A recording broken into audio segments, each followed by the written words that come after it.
Here's the strategy. Use a free kit and extract or die about 8 to 12 games in a row. Do not shoot anyone, even if they shoot you first.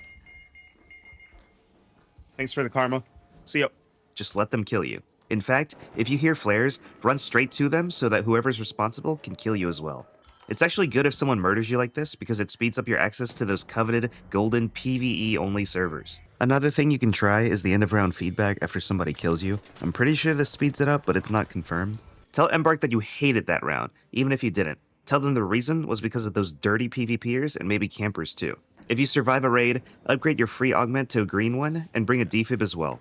Defib any downed raiders you see to speed up your access to PvE servers. What you're doing with all of this passivity is making Embark afraid that you're about to quit the game. So what do? They put you in servers with everyone else doing this. Once you notice that literally every single raider is friendly in 2 or 3 games in a row, start bringing a large looting augment and an anvil with 80 bullets to farm PvE. Maybe bring like 1 or 2 big smokes just in case. I'll explain why later. Don't bother with the hatch key because normal extracts are incredibly safe. Congratulations, you just unlocked the most optimal way to get loaded and do quests in this game. That goes for both PvE and PvP enjoyers. You don't have to work for your truces anymore. Don't bother saying hey raider or friendly or don't shoot. A lot of the time, people just run past each other without saying anything. There's no socialization necessary. Isn't that awesome? There's almost no risk of betrayal or getting shot. There's no game here anymore. You don't have to worry if trusting your gut with another raider is risking your life. Peace is just the default agreement between everyone in the server because they're all abusing the same thing. Yeah, you'll have the odd game where somebody decides to shoot you, but the people in these servers are god fucking awful, dude. They often miss half their mag, and you can just toss the smoke and run away, heal, and then loot somewhere else. And who cares if they do kill you? You're bringing such little gear and making so much money that it doesn't matter. Meanwhile, the people who shoot you get filtered back into the PvP hellhole where they belong. Make sure you don't shoot anybody for extra XP after extracting, because this will probably kick you out as well. Dude, you're kind of terrible, I'm not gonna lie. Once you're in these servers, you can hit up all of the looting hotspots for insane income. Assembly and Medical Lab and Stellamontis are really good. What the hell is this? What? You can farm the Bastion in the loading bay with other raiders over and over. If you're the first one there, you can use a deadline you've kept in your safe pocket to nuke it and grab all of the loot for yourself. Don't forget to grab the advanced arc power cells. Combine them with the insane amount of batteries in the 2 control rooms above Robotic Sandbox to make energy clips to sell. You can go to Buried City and loot Grandioso or Space Travel or Library for hella trinkets for raw money. I haven't tried it, but I'm sure you can hit up Security Wing on Bluegate to get those augment blueprints you always wanted as well. That's the strat, folks. At this point, if you can't make your 5 mil with this strategy, I don't know what to tell you.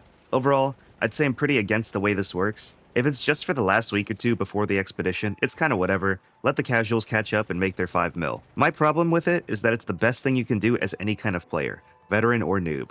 I don't want this to be the meta strategy for everybody once the new wipe hits and people start from scratch.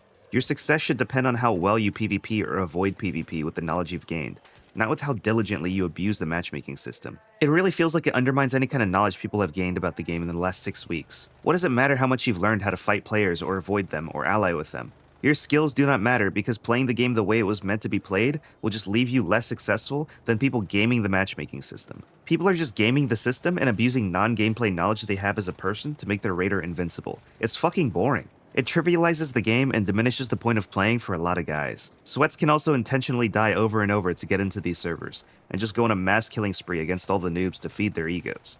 It's just a very flawed system right now. Do I want them to remove this system entirely? No, honestly, I think it's good to help the newer players out with some kind of skill-based matchmaking or similar. I think one of the bigger flaws is that the aggression range of all of the players in each server is a little too tight. There should always be a risk of being attacked. Again, there's just no video game here if you don't have to work for your truces. If you get a newer player accustomed to this kind of environment, they're gonna have severe whiplash and hit a brick wall if they ever want to engage with the game's PvP. Aside from widening the aggression range in each server a little bit, I think they should also factor in your survival rate and survival streak. I think it's just a little too exploitable when you're allowed to stay in these PvE servers for 20 games in a row to farm up infinite money. Once you've extracted many times in a row, you should be put into slightly more aggressive lobbies so that trusting somebody has some amount of risk. That's the entire point of the game. It's where the tension comes from, which is where the thrill of survival comes from. Like a lot of things about this game, Embark has a good idea, but just needs to polish it and tweak some numbers. I think combined with trigger nades not being nerfed and the insane amount of cheaters, these are the 3 biggest issues facing the game right now. What do you guys think about how matchmaking is right now? Let me know in the comments, and if you enjoyed this video, please like and subscribe. I appreciate all of you raiders playing the game the way it was meant to be, and I'll see you guys topside.